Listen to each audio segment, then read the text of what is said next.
تصدیق جب چھپ کے آ گئی تو پھر انہیں وہ ہوا پیارے بندہ تو بڑا بات ہوئے. پھر انہوں نے ایک محرمی آدمی اسے لگایا اور التنکیل کے نام سے کتاب لکھی. التنکیل جب آئی تو کوثری کا انتقال ہو چکا تھا, سمجھ رہے ہو. ضخیم کتاب تھی التنکیل 2 جلدوں میں, اور لاہور سے چھاپی ہے غیر مقلدوں نے جسے فوٹو کر کے. التنکیل کا کوئی جواب مستقل ہماری طرف سے نہ تھا, البتہ ابو فتح ابو غدہ نے جسے کہتے ہیں ایک شاگرد تھے ان کے, اس کا اپنی کتابوں میں جواب دے دیا تھا. اب ایک اور غیر مقلد تھا متاثر قسم کا, اس نے کہا کہ کوثری یہ کہتا ہے سندیں ساری صحیح ہے. میں کوثری کی کتاب کو پڑھا ہے اور اس نے جو کہا میں انصاف سے کہتا ہوں کہ کوثری کی بات غلط ہے. 78 سندیں ایسی ہیں کہ جس پہ کسی راوی کا اعتراض نہیں بنتا, اور جس راوی پہ کوثری نے اعتراض کیا اس نے اسماء اور رجال کے اعتبار سے اس کا جواب دیا اور کہا کہ باقی سندیں تو ٹھیک ہیں, اس میں کوئی نہ کوئی ضعف ہے, باقی 78 سندیں ایسی ہیں جن میں کوئی ضعف نہیں ہے. تو حنفیوں کو چاہیے کہ وہ 78 اعتراض جو امام ابو حنیفہ پہ ہے ان کو تسلیم کریں, اور یا پھر میرے سے بات کریں. اس نے کہا حنفیوں کو کہ میرے سے بات کرے کوئی حنفی اور ثابت کرے کہ کون سی سند ضعیف ہے اس میں نا امام صاحب پہ جرح والی, کہ کوثری کی بات ساری درست نہیں ہے. تو یہ جو کتاب تھی, پھر ایک شام کے عالم تھے, انہوں نے اس 78 کا جواب دیا اس کو, ٹھیک ہے. اس نے کہا صرف سند صحیح ہونے سے متن کا صحیح ہونا لازم ہے نا, اصول حدیث پڑھا آپ نے. تو یہ بحث کر کے اسے سمجھایا کہ نہیں, جو راوی متکلم فی ہو تو نے توثیق کی بات کر دی ہے, جرح والا بھی ہے. تو وہ ایک رسالہ اس نے لکھا عربی میں ان 78 کے جواب میں. اس بندے نے وہ کتاب جو عرب عالم کی تھی اس کا وہ اردو ترجمہ کیا, ٹھیک ہے. ایک باب اس نے یہ 4 میں سے اس کا یہ بنایا, اس کا 78 کا. تو یہ اہم چیز ہے دیکھنے کی اردو میں جو اس نے کی ہے.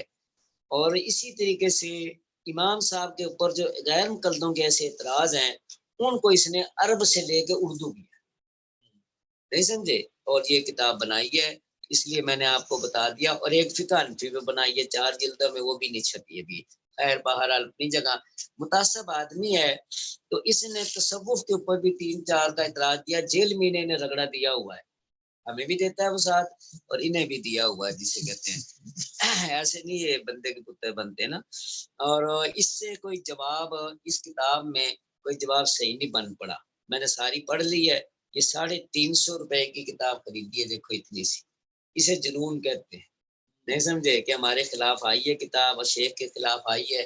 اس نے شیخ کے خلاف بھی کتاب لکھی ہے سرفراز دکھڑی کے نام سے نا. تو ہم نے اب اسے فون کیا کہ سارا سیٹ اس کا کتنے کا ہے, تو میرا خیال ہے کوئی 25,000 روپے کی بن رہی ہے کتابیں نا, نہیں سمجھے. تو ہم نے کہا بیچ, نہیں سمجھے. اختلافی کتابوں سے ہمیں اتنا وہ انس ہے. اور یہ وہ ہے وہاں کا پنڈی والا, ٹھیک ہے. ہاں وہ بعد میں بتاؤں گا, میں انشاءاللہ بتاؤں گا. اچھا, آج کا سبق ہے تمہارا کتابوں کا. دیکھو تم مفتی بن رہے ہو. جی آپ نے ہاں کتابوں کا ہی بتاؤں گا نا. میں نے کہا تھا کتابوں کا تعارف کراؤں گا. ہاں, اسماء رجال کی کتابوں کا بقایا کا تعارف بتاؤں گا, دوسری کتابوں کا بتاؤں گا. اچھا, یہ جو شعبہ ہے اس کے اندر بھی تو یہ دیکھنا ہوتا ہے نا, اصول تفسیر, اصول حدیث, اصول فقہ. تو ہمارے جو یہ کتابیں ہیں ہماری, ان کا جسے کہتے ہیں کہ ہم وہ جسے کہتے ہیں تجزیہ کرتے ہیں نا, کہ کون سی کتاب زیادہ معتبر ہوتی ہے, کون سی زیادہ معتبر نہیں, کس سے کتابوں سے فتویٰ دینا, کس سے فتویٰ دینا نہیں ہوتا. اسماء رجال کا بھی بتا دیتا ہوں تمہیں. یہ جو صحابہ ہے, مثال صحابہ کی کوئی کسی صحابی کی کتاب ہمارے پاس ہے آج الگ سے, کسی صحابی کی کتاب ہمارے تک نہیں پہنچی. یاد رکھ, حضرت علی رضی اللہ تعالیٰ کے بارے میں وہ جو مشہور ہے کہ یہ نہج البلاغہ ان کی ہے, تو یہ ان کی لکھی ہوئی نہیں ہے. بہت عرصے کے بعد 5ویں صدی میں ایک آدمی نے شوق پیدا ہوا، اسے اہل تشیع تھا کہ بھئی میں حضرت علی کی چیزیں جمع کروں، اور خاص کر آپ کے خطبات جو آپ نے تقریریں کی ہیں ان کو جمع کروں۔ پھر وہ تقریریں جب جمع ہو گئی، اس نے کہا ساتھ آپ کے فیصلے بھی جمع کر دوں، ساتھ آپ کے جسے کہہ کے کوئی یہ بھی کر دوں۔ خیر اسے جو ملا ہے یا جتنے اس کے وسائل تھے، اس نے نہج البلاغہ کے نام سے کتاب بنا دی۔ ٹھیک ہے، یہ حضرت علی رضی اللہ تعالیٰ عنہ کے جسے کہتے ہیں کہ کے نام سے ایک مجموعہ ہے، مگر حضرت علی کا اپنا لکھا ہوا نہیں ہے، تو 5ویں صدی میں لکھا گیا۔ اور جسے کہتے ہیں کہ بھئی ابن حدید، یہ 15 جلدوں میں ابن حدید، اتنی موٹی 15 جلدیں ہیں، 10 میں بھی چھپی ہے، اگر نصرت علوم میں جو ہے میرا خیال 12 جلدوں والی ہے۔ ابن حدید اسے کہتے ہیں شرح ابن حدید۔ یہ شرح ابن حدید بڑی مشہور و معروف کتاب ہے۔ شیعہ کہتے ہیں یہ اہل سنت ہے، ہم کہتے ہیں یہ اہل تشیع ہے، شرح کرنے والا۔ تو اس نے پھر اس کے اوپر 4 چاند لگائے ہیں، اور حضرت علی رضی اللہ تعالیٰ کی جو مرویات ہیں ان کو تلاش کرنے میں اس نے ساری زندگی کھپا دی، ٹھیک ہے، ابن حدید نے۔ اور قرآن کی تفسیر ہو، حدیث ہو، اثر ہو، کچھ بھی ہو، بس ابن حدید اس کے اوپر بحث کرتا ہے کہ حضرت علی سے یہ مروی ہے یا نہیں، اور اس کا ماخذ کہاں ہے، یہ کہاں سے ملی ہے نا۔ تو اس لیے ابن حدید جو ہے یہ ایک بڑا ذخیرہ سمجھا جاتا ہے اہل تشیع کا، یہ چاہے، مگر یہ حضرت علی رضی اللہ عنہ کی طرف جو منسوب چیزیں ان کے بارے میں ہے۔ تو ہمارے پاس کسی صحابی کی کوئی کتاب موجود نہیں ہے۔ اچھا، اب صحابہ کے بعد اور تابعین کا ہے۔ تابعین میں سے کسی کی کتاب ہمارے پاس ہے سوائے ابن ابو حنیفہ کے؟ تابی صغیر، تابی کبیر بتائے کوئی ہے؟ تابی صغیر تو امام صاحب ہیں، ہے کوئی کتاب تمہارے پیش نظر یا ابھی تک آئی ہو کہ فلاں تابی نے یہ کتاب لکھی ہے جی؟ اب تابعین میں کتنے بڑے بڑے لوگ گزرے ہیں، ٹھیک ہے، کہ کوئی ایسی چیز میسر نہیں ہے۔ یہ عبداللہ نصار جو ہے نا، یہ پارک کے پاس جو مسجد ہے جسے کہتے ہیں غیر مقلدوں کی مینار والی، سرفراز کالونی میں جسے کہتے ہیں تو اس نے آج کل نیٹ کے اوپر بڑا شور مچایا ہوا ہے، چیلنج بھی کر رہا ہے جی کہ جی کوئی امام حنیفہ دی کتاب دستو، کوئی امام حنیفہ دی کتاب دستو، منہ منگا انعام دمانگا، یہ کرانگا وہ کرانگا۔ وہ جو اس کی عادت ہے عبداللہ نصار کی، عوام نے تو اس کو ریجیکٹ کر دیا، عوام نہیں سنتی اس کو، غیر مقلد بھی اسے نہیں بلاتے جلسوں کے اندر جسے کہتے ہیں۔ تو یہ عبداللہ جسے کہتے ہیں کہ فیصلہ بادی جی مشہور تھا پہلے، اب یہاں آ گیا جب گجرانلے میں تو عبداللہ نصار سال لگاتا ہے، جامعہ محمدیہ اس طرف ہے اور پارک سے اس طرف جو ہے اس کی مسجد مینار والی چور سے مینار، ابن مرکز ابن ماما ہوتا ہے۔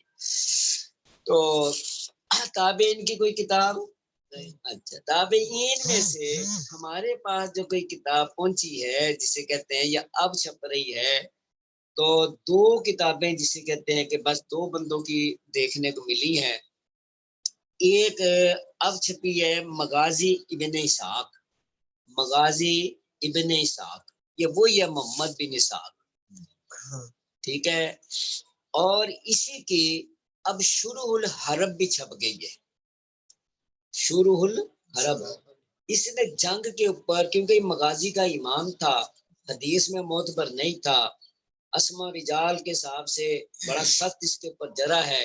امام مالک کہتے ہیں دجالوں میں دجال جلاتی، نہیں سمجھے کہ دجالوں میں سے ایک دجال تھا، کوئی کچھ ساری جرح آپ دیکھیں گے اس میں آسن کلام میں حضرت نے کی ہے، اور کچھ جرح عمدۃ الاساس فی حکم تعلقات ثلاث میں آپ کو مل جائے گی۔ تو محمد بن اسحاق جو ہے مغازی کا تو امام تھا، مگر احکام اور حرام حلال میں سے روایت نہیں لی جاتی، اور وہ جو اصول ہے کہ اگر سکہ کی تائید کرے تو ٹھیک ہے، اور اگر سکہ کے خلاف کرے تو پھر اس کی بات مردود ہے جسے کہتے ہیں۔ تو مغازی کا یہ امام تھا، تو اس کی مغازی ابن اسحاق بھی اب چھپ گئی ہے۔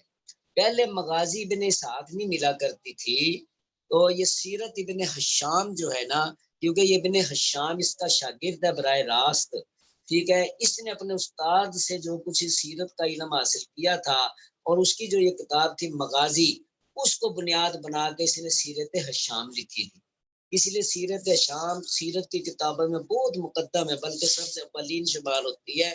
البتہ اس سے پہلے 2 کتابیں تھی جسے کہتے ہیں، ایک یہ مغازی اور مغازی ابن عروہ، یہ عروہ جو ہے نا، یہ ابن زبیر عروہ، یہ عروہ جو ہے یہ عبداللہ ابن زبیر جو تھے ان کا بھتیجا ہے، ٹھیک ہے، عبداللہ ابن زبیر کا بھتیجا ہے، بعض مورخ کہتے ہیں شاید بھائی ہے، چھوٹا بھائی تھا، تو اس نے بھی ایک مغازی لکھی ہے، اسے مغازی ابن عروہ ابن زبیر کہتے ہیں، مغازی ابن زبیر۔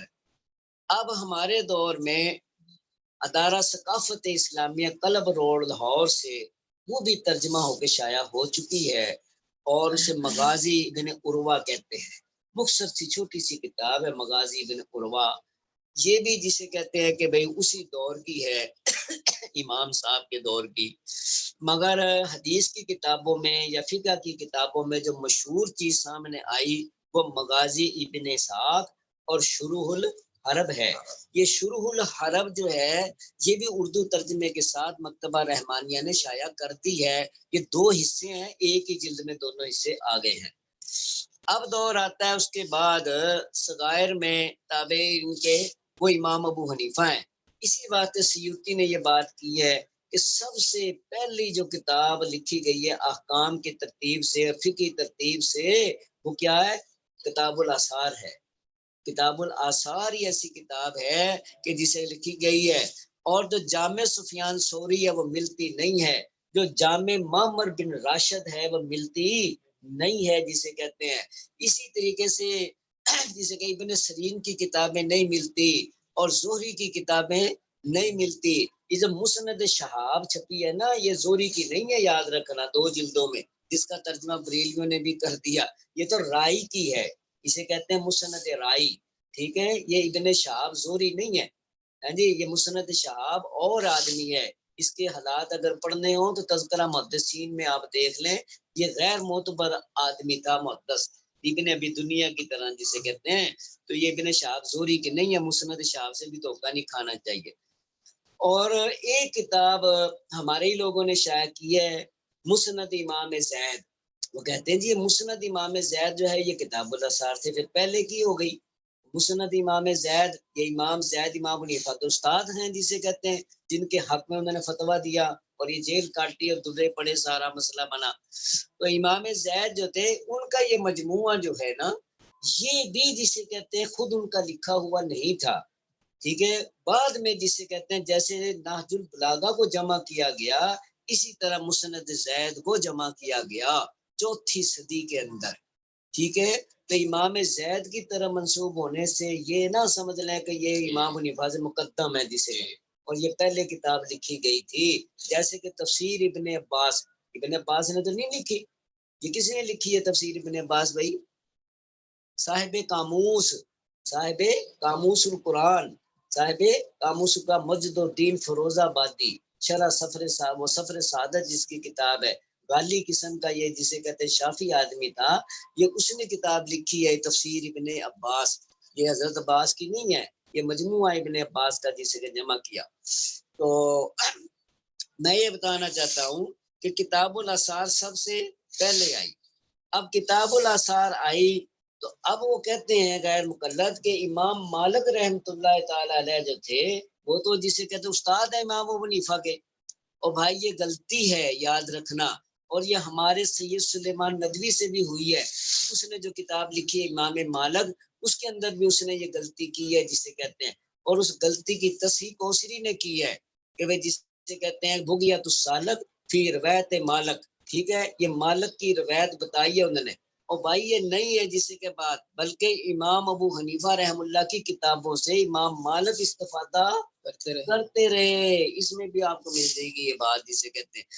اور جب یہ کتاب موطا لکھی گئی، موطا کے بارے میں تمام مورخین یہ لکھیں گے کہ انہوں نے بادشاہ وقت کے سامنے پیش کی موطا، ٹھیک ہے، اب وہ جو بادشاہ وقت ہے یہ اگر واقعہ صحیح ہے موطا کے بارے میں کہ موطا جب لکھی امام مالک نے تو بادشاہ وقت کو پیش کی، وہ بادشاہ وقت کا دور تو امام حنیفہ کے بہت بعد کا ہے، نہیں سمجھے؟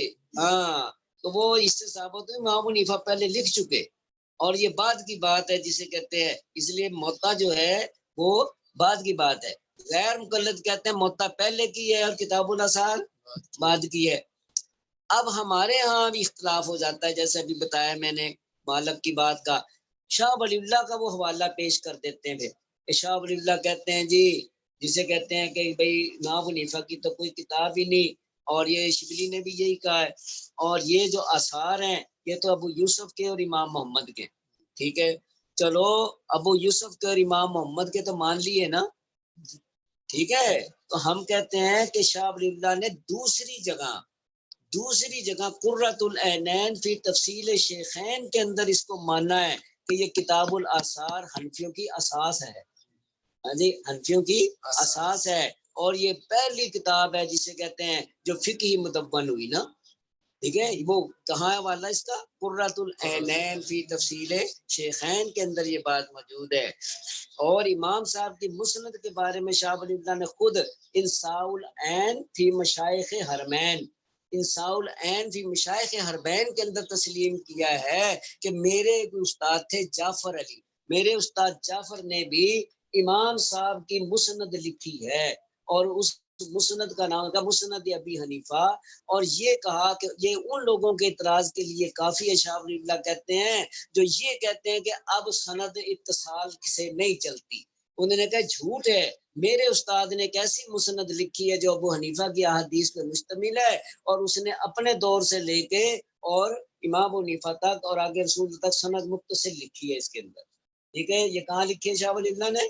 اب ہمیں تو حجت اللہ کا حوالہ سنا دیتے ہیں یا دوسری چیزوں کا سنا دیتے ہیں، اور بھائی شاہ ولی اللہ کی ساری کتابیں دیکھو تو فیصلہ ہوتا ہے نا، تو شاہ صاحب نے یہاں یہ بات کی ہے انصاء العین فی مشائخ حرمین، یہ لگا ہوا ہے رسالہ انصاف العارفین کے اندر، ایک رسالہ ہے جو انہوں نے لکھا ہے جسے کہ 7 رسالے ہیں انصاف العارفین کے اندر، ایک ان میں یہ رسالہ بھی جس کے اندر یہ بات ہے۔ تو اب امام صاحب کے بعد دیکھیں کہ کوئی کتاب آپ کو نہیں ملے گی، امام صاحب کی کتاب ہی ملے گی اس صدی کے اندر، تو پہلی صدی عمر بن عبدالعزیز پہ ختم ہو جاتی ہے، 101 میں فوت ہوئے عمر بن عبدالعزیز، اور یہ جنہوں نے بھی یہ جمع کیا تھا مواد، جب یہ احادیث کی تدوین شروع ہوئی تھی تو ان دو سرکاری سطح پہ سب سے پہلا جو آدمی ہے وہ سرکاری سطح پہ کس نے آرڈر کیا تھا؟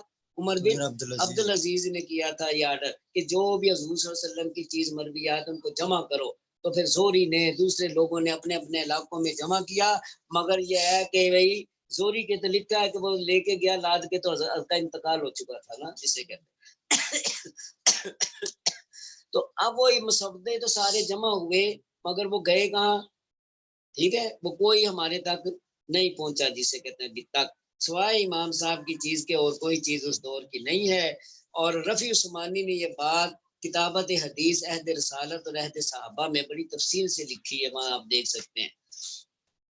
اس کے بعد کا جو دور ہے وہ ہے جسے کہتے ہیں امام صاحب کے شاگردوں کا، امام صاحب کے شاگردوں میں جسے کہتے ہیں کہ 6 شاگرد یا 4 شاگرد مشہور ہیں، ویسے تو آپ کی جو قانون ساز کمیٹی تھی، دیکھو ہم یہ بات کرتے ہیں حنفی، یاد رکھو کہ بھئی امام صاحب نے 40 بندوں پہ ایک کمیٹی تشکیل دی ہوئی تھی، اس کے اندر بحث مباحث ہوا کرتے تھے، اجتہاد چلتا رہتا تھا، جیسے کہ کوثری نے لکھا، وہ تم نے پڑھی ہے کتاب فقہ اہل عراق و حدیث و مالی میں ہے نا۔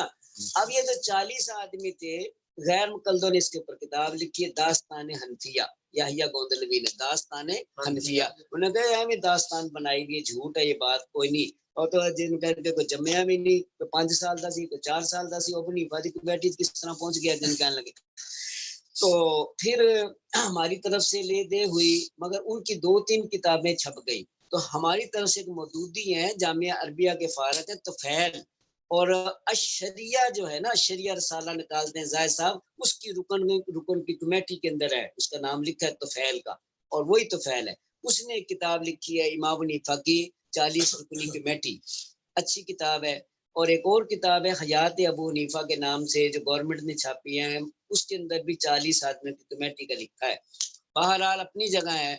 اب وہ جو کمیٹی کے اندر گئے آدمی وہ تو 40 تھے، مگر 4 آدمی کہتے ہیں کہ بڑے ہیں، اور ہدایت کے اندر ان چاروں ہی کے قول چلتے ہیں، کس کس کے چلتے ہیں؟ امام یوسف، ہاں محمد، امام ظفر، ہاں، اور حسن بن زیاد، ہاں لولوی، حسن بن زیاد لولوی، ان کے 4 کے زیادہ ہیں، ٹھیک ہے۔ تو ہماری طرف سے پھر امام ابو یوسف کا دور آتا ہے اور امام محمد کا. امام ابو یوسف کی کیا کیا چیزیں ہمارے پاس ہیں بھائی, اور وہ فقہ میں استعمال ہوتی ہیں کہ نہیں ہوتی؟ ان کی کتاب المالی. امالی کہاں ہے؟ امالی کتنی جلدوں میں کہاں ہے؟ امالی کہاں ہے؟ نہیں. اب یہی بات میں نے بتانی ہے آپ کو. اور بھائی امالی ابی یوسف کا ذکر تو آپ نے سنا, اور اس کے اندر اس کی ڈیٹیل بھی ہے. اور مولوی کیا تم اپنے موبائلوں میں لگے ہوئے ہو؟ کمال ہے بھائی, جسے کہتے ہیں آپ اپنے موبائل میں لگے ہوئے سارے. نہیں آتی سمجھ نہ آئے سنو تو صحیح نا. ہر بندہ اپنے کام میں مشغول ہے, اس کا کیا فائدہ ہے؟ کوئی تو پلے بات پڑے گی, ساری تقریر تو کام کی نہیں ہوتی نا, کوئی تو پلے پڑے گی بات.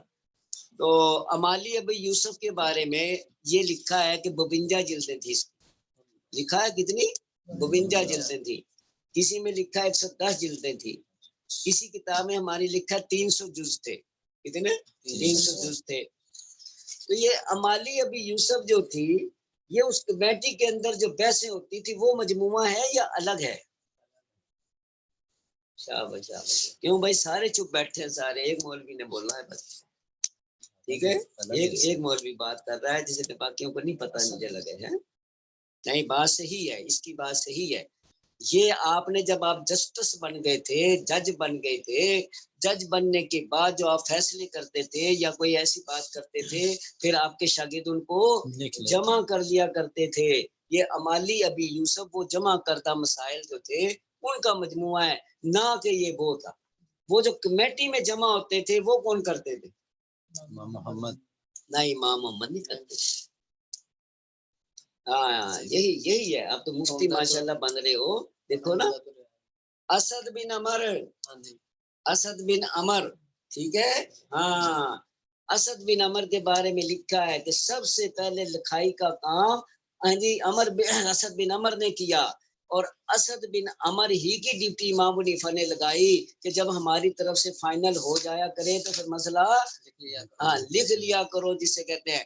تو یہ اسد بن عمر نے جسے کہتے ہیں ایک مجموعہ تیار کیا, جسے کہتے ہیں, اور لکھا ہے کتابوں کے اندر کہ سب سے پہلے ابو حنیفہ کا علم لکھنے والا, سب سے پہلے ابو حنیفہ کا علم لکھنے والا وہ اسد بن عمر ہے یا عمر ہے, یا آپ کو پتا ہوگا, واو آتا ہے اس میں نہیں آتا, کیا ہے عمر, اسد بن عمر. اچھا, اب یہ ہے کہ امام ابو یوسف کی کیا چیزیں ہمارے پہ پہنچی ہیں؟ امالی تو ہے نہیں. اب ہم کہتے ہیں اتنی بڑی کتاب تھی امالی, اتنی اہم تھی, تو وہ کہاں گئی بھائی؟ آج تک ہے وہ امالی؟ نہیں ہے نا, امالی کا ہے نہیں ہمارے پاس. کہتے ہیں جی بغداد کے اندر چنگیز خان سے وہ گڑبڑ ہوئی اور اس نے وہ سارے دریا برد کیا, تو وہ امالی بھی اس میں چلی گئی. تو اب ہمیں کیسے پتہ لگے گا امالی میں کیا تھا؟ یہ میں آپ سے پوچھوں گا. کتاب الاموال. اچھا, ابھی پوچھتے ہیں کتاب الاموال ان کی ہے کہ نہیں ہے, یہ تو ابھی میں بتاتا ہوں تجھے. اچھا, ہے کوئی چیز؟ تو امالی کی روایت آپ کے پاس کیسے پہنچی ہے؟ ماشاءاللہ مفتی بن گئے نا. امالی کی محمد کے واسطے, محمد نے تو امالی کو لیا ہی نہیں ہے. ظاہر روایات میں امالی کی روایت ہے کوئی؟ نہیں. پھر یہ تو نے کیوں کہا ہے غیر ظاہر. اچھا چلو نہیں, ابھی بتاتا ہوں وہ غیر ظاہر روایت کی بحث میں. اچھا, امالی کی کوئی چیز ہمارے پاس نہیں ہے بیٹا. ہمارے پاس 4 چیزیں پہنچی ہیں بس ابو یوسف کی. کتاب الاثار, کتاب الاثار فقہ میں تو نہیں نا شمار ہوتی, وہ تو احادیث ہیں. اچھا, اب یہ جو احادیث ہیں, بخاری جب آپ پڑھتے ہیں ان میں اور قسم کے ابواب ہیں, حدیثیں ہیں, دوسری میں اور ہیں, تیسری. یہ ہماری جو جسے کتاب الاثار ہے اس میں احادیث کیوں نہیں آئی؟ وہ اعتراض غیر مقلد یہ کرتے ہیں کہ جی جس طرح یہ اور لوگوں نے حدیث کی کتابیں لکھی ہیں, یہ کتاب الاثار اس طرح کی کیوں نہیں ہے؟ آدھی سے زیادہ تو ابراہیم نخعی پہ ختم ہو جاتی ہے, ایسے ہی ہے نا. ہاں, ابراہیم نخعی کے قول پہ ختم ہو جاتی ہے, کہیں آمش پہ, کہیں علقمہ پہ ختم ہو جاتی ہے بات. اور مرفوع روایتیں اس میں چوتھا حصہ بھی نہیں بنتا جسے کہتے ہیں, اور وہ بعض حماد پہ ختم ہو جاتی ہے. تو یہ امام ابو حنیفہ نے جو 40,000 احادیث سے انتخاب کر کے یہ بنائی ہے کتاب الاثار، اور یہ چلو ابو یوسف نے جمع کی یا محمد نے جمع کی ہے، تو وہ جسے کہتے ہیں کہ کیا مراد ہے 40,000 سے، اور 40,000 میں یہ چیز ملی ہے تمہیں، اور وہ بھی ساری کی ساری جسے کہتے ہیں کہ بھئی موقوف روایتیں یا ابراہیم نخعی کا بس علم، اس کا کیا جواب ہم دیتے ہیں؟ بھائی امام ابو حنیفہ نے احادیث لکھنے کا تو اہتمام ہی نہیں کیا، اور نہ وہ راوی تھے، نہ وہ روایت کرنے کا اہتمام کرتے تھے جسے کہ دیگر محدثین کرتے ہیں۔ یہ تو وہ روایتیں ہیں جو ان کے استاذہ کی لڑی کے لوگ ہیں، اور انہوں نے ان کی بعض باتیں محفوظ کر لی۔ نہیں سمجھے بات کو؟ ہم یہ ہے ساری احادیث کا احاطہ نہیں ہے، اور ساری احادیث اپنے استاد کی بھی جمع نہیں کی انہوں نے۔ وہ جو احکام سے متعلقہ کوئی بحث تھی یا کوئی دوسری چیز تھی کہ وہ جیسے نوٹ ہوتا ہے ضائع نہ ہو، اور انہوں نے اپنے استاد کی اپنی دوسری چیزیں اس طرح جمع کی ہیں امام صاحب نے، تاکہ یہ میرے استاد کی جو لڑی ہے میرے استاد ذاکر عبداللہ بن مسعود تک جو جا رہی ہے وہ محفوظ رہ جائے، ان کی بات کوئی اگر ملی تو وہ ضائع نہ ہو، اور انہوں نے وہ لکھ دی، ساری کا اہتمام نہیں کیا۔ اس لیے وہ اپنی جسے کہ جو ان کی سند ہے اسی کے راویوں سے جو روایت مروی ہے وہ جمع کرتے ہیں، دوسروں کی نہیں کرتے جسے کہ، اور یہ حق ہے کہ ہم بعض اپنے علاقوں کی کرتے ہیں، بعض اپنے استاد کی کرتے ہیں، بعض اپنے جسے کہ سند کے حساب سے اپنے کسی شیخ کی کسی محدث کی جمع کرتے ہیں۔ تو امام ابو یوسف کی کتاب الاثار تو مل گئی، اور کیا ہے ان کی کتاب الخراج، یہ تمہارے مفتیوں کے کام کی ہے، یہ تمہارے مفتیوں کے کام کی ہے کتاب الخراج۔ اور کیا ہے ان کی، اور کیا ہے اختلاف ابی حنیفہ و ابی لیلہ، ٹھیک ہے، یہ بھی مشہور کتاب ہے، چھپ گئی ہے، ملتی ہے تحقیقات۔ اور ایک ان کی کتاب السیر ہے، یہ کتاب السیر، یہ کتاب السیر یہ وہ سیر نہیں ہے، رد سیر الاوزاعی، کتاب الرد علی سیر الاوزاعی، یہ امام اوزاعی کی، دیکھو یہ غیر مقلد خود مانتے ہیں بات، کہتے ہیں جی اوزاعی نے رد لکھا ابو حنیفہ دا، او بھائی ابو حنیفہ کی کتاب تھی نا، پھر بات سمجھ رہے ہو بات؟ ہاں کہ سیر کے اوپر کتاب لکھی تھی امام ابو حنیفہ نے، اس لیے ان کی کتابوں میں اس کا نام ملتا ہے کتاب السیر، رسالہ تھا آپ کا، اوزاعی کو پسند نہ آیا تو اوزاعی نے اس کا رد لکھا امام ابو حنیفہ کی کتاب کا۔ تو استاد جو تھے یا ابو یوسف جو تھے ان کے استاد وہ بھی تھے، اوزاعی بھی ان کے استاد تھے، جیسے کہ ابن ابی لیلہ بھی استاد تھا اور ابو حنیفہ بھی استاد تھا، مگر امام ابو یوسف نے ترجیح کسے دی ہے دونوں مسئلوں میں؟ امام حنیفہ کو دی ہے، حالانکہ اوزاعی بڑا ہے، اوزاعی سے جسے کہ آپ نے پہلے پڑھا ہے، ابو حنیفہ سے جسے کہتے ہیں کہ پڑھا، پھر وہ لیلہ جو ہے وہ بھی عمر میں بڑا ہے آپ سے جسے کہتے ہیں، مگر انہوں نے دونوں کا رد کیا ہے، ہاں جی، رد کر کے استاد کی بات کو ترجیح دیا ابو حنیفہ کی، ہاں جی، یہ کتاب رد علی سیر الاوزاعی یہ امام صاحب کی ہے۔ تو اس کے علاوہ اور کوئی چیز ملتی ہے امام ابو یوسف کی بھائی ہمارے پاس؟ یہ جو آپ نے کتاب الاموال کہا ہے، کتاب الاموال جو ہے امام ابو یوسف کی طرف منسوب، اصل تو کتاب الاموال مشہور یہ امام ابی عبید کی ہے، امام ابی عبید بخاری سے مقدم ہے اور اپنی سند سے حدیث لاتا ہے 2 جلدوں کے اندر کتاب الاموال، جہاں آپ حوالہ پڑھیں گے کتاب الاموال وہاں سے مطلقاً اگر ہو تو وہ کون مراد ہے؟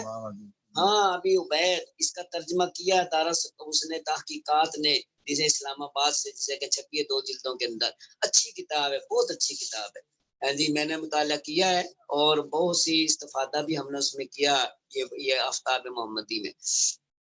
تو یہ جو امام صاحب کی طرف منسوب ہے یہ امالی کا جز ہے، یہ امالی ہی کا جز ہے، امالی کے بہت سے اجزاء جو ہیں وہ اب بھی کتب خانوں میں بعض میں مل جاتے ہیں، کہ جو الگ الگ بحثیں تھی، الگ الگ کسی نے بھائی تو امالی سے الگ کر کے اسے اپنی یادداشت سے نوٹ کر لیا تھا، تو وہ ہے یہ جسے کہ الگ مل جاتے ہیں۔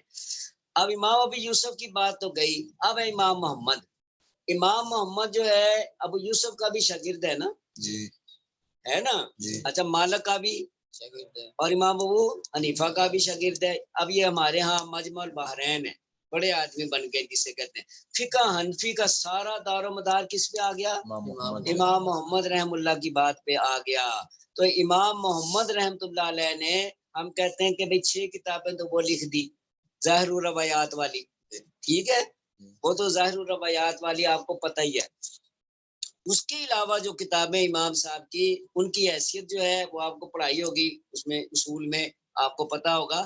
بہرحال کتاب الحجہ ایک ان کی، کتاب الحجہ علی اہل مدینہ، کتاب الحجج بھی کہتے ہیں اس کو. یہ کتاب الحجہ کیا ہے؟ کتاب الحجہ علی اہل مدینہ، یہ بھی ہمارے جسے کہ کارنامہ ہے کہ دیوبندیوں نے اس کا مخطوطہ تلاش کیا، اور مفتی مہدی حسن جو دیوبند کے صدر مفتی تھے، مفتی مہدی حسن صاحب حضرت شیخ الہند کے بھی شاگرد ہیں، علامہ انور شاہ کے بھی شاگرد ہیں، دونوں سے دورہ کیا انہوں نے. راندیر کے اندر ان کا مدرسہ تھا، عنایت اللہ شاہ نے بھی ان سے پڑھا ہے. مفتی مہدی حسن نے بڑی کتابیں لکھی ہیں. ان کا ایک یہ بڑا کارنامہ جو کتاب الاثار کی شرح قلائد الاظہار، یہ قلائد الاظہار جو ہے یہ 2000 صفات میں ہے، 2 جلدیں چھپی تھی ابھی، 2000 صفحے کی قلائد الاظہار شرح کتاب الاثار. اور کتاب الحجہ کی تعلیق ہے، تحقیق 4 جلدوں کے اندر، جسے کہ انہوں نے اس کی تحقیق اور مقدمہ لکھا ہے. تو یہ کیا چیز ہے بھائی کتاب الحجہ؟ کتاب الحجہ کیا ہے؟ مولوی سونا بھائی، کیا ہے کتاب الحجہ؟ یہ ہم جو کہتے ہیں کتاب الحجہ علی اہل مدینہ کتاب، یہ کیا ہے؟ خاموش ہیں سارے جسے کہ ہاں دیکھو، کتاب الحجہ ایسی کتاب ہے اور مشہور و معروف ہے.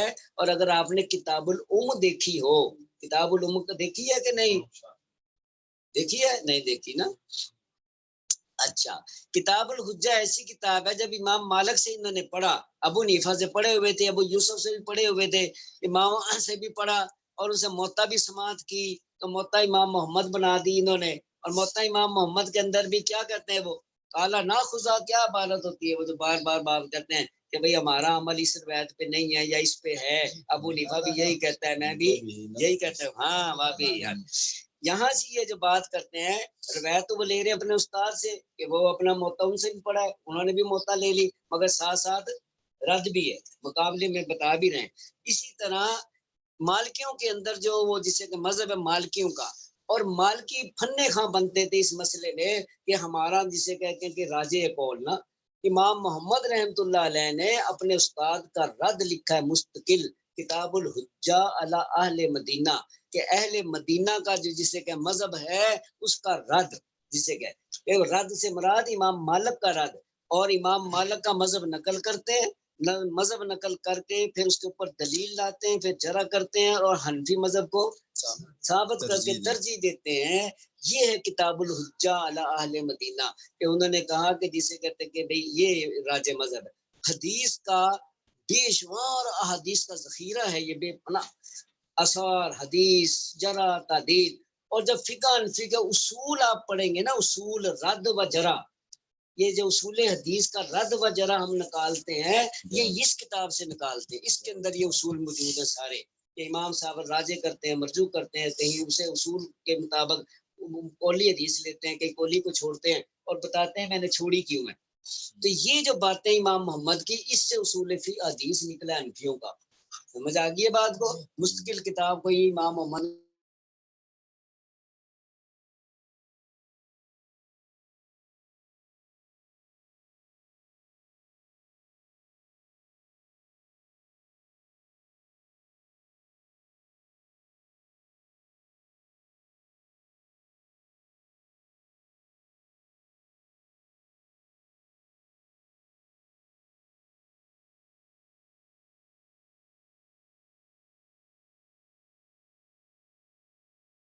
رقیات، ہاں رقیات، یہ رقیات جو بھی ہے. اچھا، اور ایک اور ہے،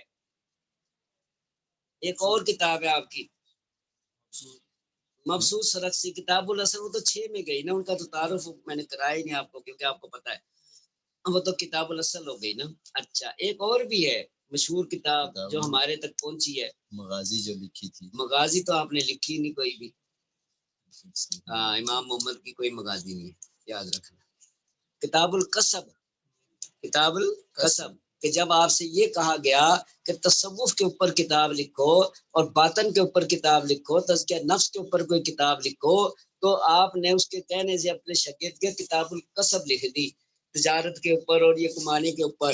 تو جب کتاب القصب لکھی وہ کہنے لگا حضرت میں نے تو کہا تھا تصوف پہ لکھ دو، انہوں نے کہا یہی میں نے لکھا، یہ تصوف ہی ہے، یہ مشہور بات ہے امام محمد کی۔ تو تصوف سے ہمارے پھر علماء نے اس کی کیا شرح کی ہے کہ اصل جو صوفی ازم ہوتا ہے وہ حرام سے بچتا ہے، حرام کا لقمہ جائے گا تو دعا قبول نہیں ہوگی، حرام کھائے گا تو جسے کا مسئلہ بنے گا، تو وہ جسے کہتے ہیں کہ یہ حدیث سے بھی ثابت ہے بات کہ بعض اوقات جامع معنی ایک ہی بات فرما دی جاتی ہے اور وہ ایک ہی ساروں کے لیے کارآمد بن جاتی۔ آجو بھی آجا مفتی صاحب آجو، لے بھائی باقی باتیں بات آپ نے پڑھا لیا؟ نہیں میرا نہیں ابھی ختم ہوا پڑھانا پڑھونا، آپ آ جاؤ بس، آپ آ گئے تو ختم ہو گیا سارا۔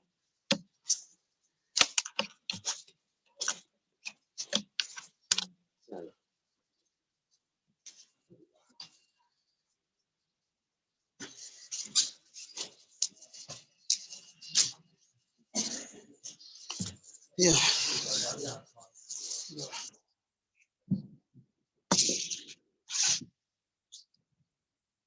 شروع کرو بھائی۔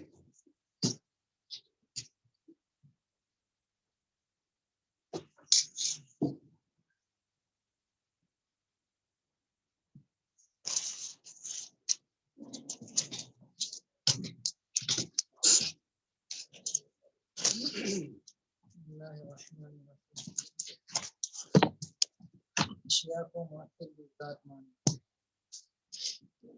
سوال مجالس ابرار میں اقسام شیع کے بیان میں مفہوم ہے۔ پھر لکھنا نہیں ہوگا اس کو؟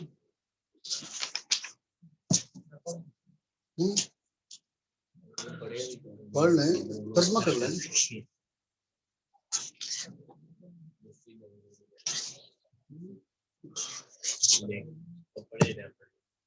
وہ کہاں وقار فرانز لگا ہے؟ اس کو چھوڑنے گیا ہے۔ چلو بھائی۔ مجالس ابرار میں اقسام شرک کے بیان میں مرقوم ہے۔ والخامس من انواع الشرک شرک الاسباب وهو اسناد تاثیر للاسباب العادیة كشرك الفلاسفة والطبائعيين ومن تبعهم على ذلك من جهلة المؤمنين، فإنهم لما رأوا ارتباط الشرع بأكل الطعام وارتباط الروي بشرب الماء وارتباط ستر عورة بلبس الثياب وارتباط الضوء بالشمس ونحو ذلك مما لا يحصى فهموا بجهلهم أن تلك الأشياء هي المؤثرة فيها ارتبط وجوده معها إما بطبعها أو بقوة وضعها الله تعالى فيها وهو غلط، وسبب غلطهم قياسهم إدراك الحس بإدراك العقل، فإن الذي شاهدوه إنما هو تأثر شيء عند الشيء وهذا هو حد الحس۔ تو بھائی اس کا خلاصہ یہ ہے کہ آدمی کھانا کھاتا ہے تو پیٹ بھر جاتا ہے، پانی پیتا ہے تو اس کی پیاس ختم ہو جاتی ہے، کپڑا پہنتا ہے تو اس کا بدن ڈھک جاتا ہے، اسی طریقے سے جو ہے وہ سورج نکلتا ہے تو روشنی ہو جاتی ہے۔ تو اب آدمی سمجھتا ہے کہ یہ چیزیں اپنی ذات کے اعتبار سے جو ہے وہ کام کرنے والی، کھانا اپنی ذات سے روشنی کرتا ہے، پانی جو ہے وہ اپنی ذات سے جو ہے پیاس بجھاتا ہے۔